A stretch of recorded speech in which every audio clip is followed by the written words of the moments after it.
4 easy steps to memorise the note names on a guitar. Before starting on the 4 steps, you need to know the absolute basics of note naming. The notes are named from A to G, and these note names are simply repeated where necessary.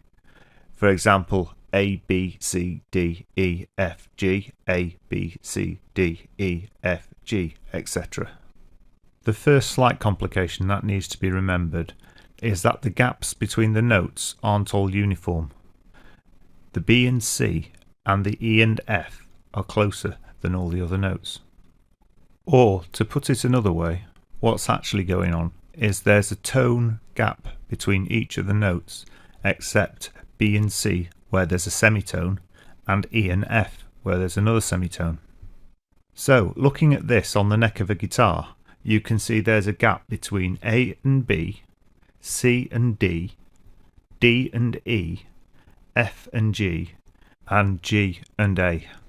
This is a universal musical pattern, and it can be seen most clearly on a keyboard or a piano. The familiar pattern on any piano or keyboard of black and white keys arises as a direct result of the distribution of the notes. Notice on a keyboard how the E and the F and the B and the C don't have a black note between them, whereas all the other notes that have an extra semitone between them have a black note. So to simplify all this, you need to remember the notes E and F and B and C are always right next to each other. There's no empty fret between them.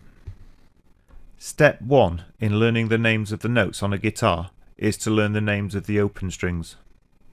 The name of the open strings, going from thickest to thinnest, are E, A, D, G, B and E. And you can remember these by using a simple saying. Here are 3. Every angry dog growls and bites eventually. Or Eddie ate dynamite, goodbye Eddie. Or elephants and dogs, God blesses everything. When memorising the names of the open strings, you're also memorising the names of the notes on the 12th fret. This is why many guitars have a double dot or an accented marker on the 12th fret, because it's an octave above the open strings. I'll explain octaves later in this tutorial. The next step is to memorise the name of the notes on the bottom E string.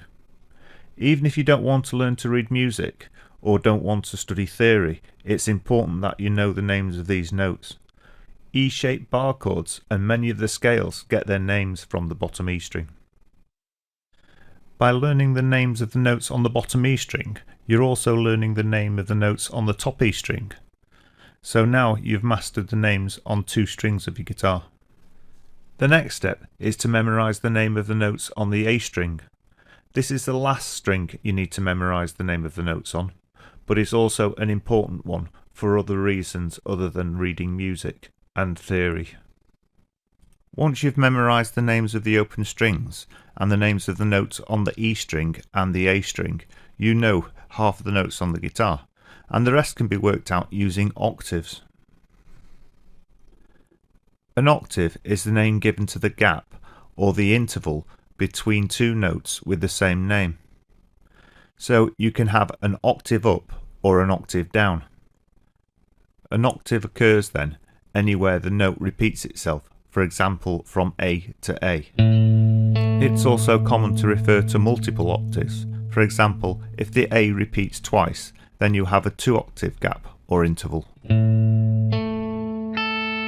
If you prefer to think about this in a technical or scientific way, the octave is the point at which the frequency doubles or halves. So if you were to take a fixed note or frequency as a reference note, an octave up from this would be doubled the frequency, and an octave down from this would be half the frequency. And every time you doubled or halved the frequency from the new points, it would be up or down another octave respectively. From what you've learnt already, that is the open strings, the E string and the A string notes, we can find all these other notes using octaves. And to do this, all you need to do is remember a pattern.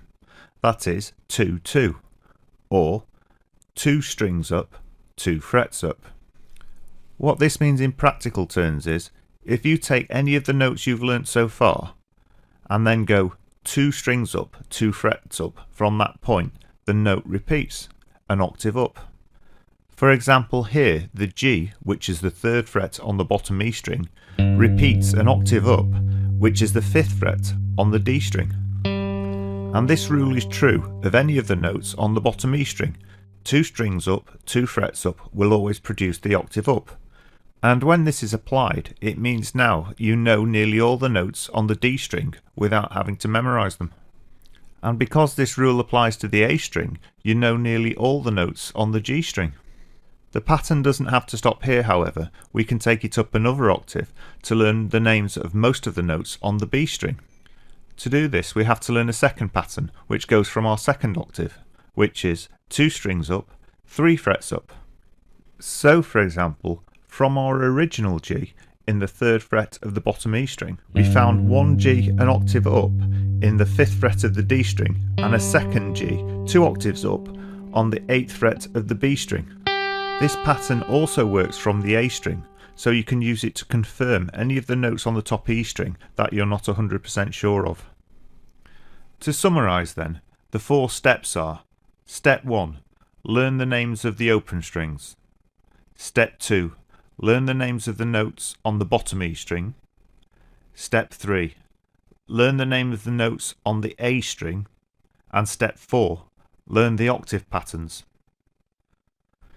By following these 4 steps, you'll know all these notes and more.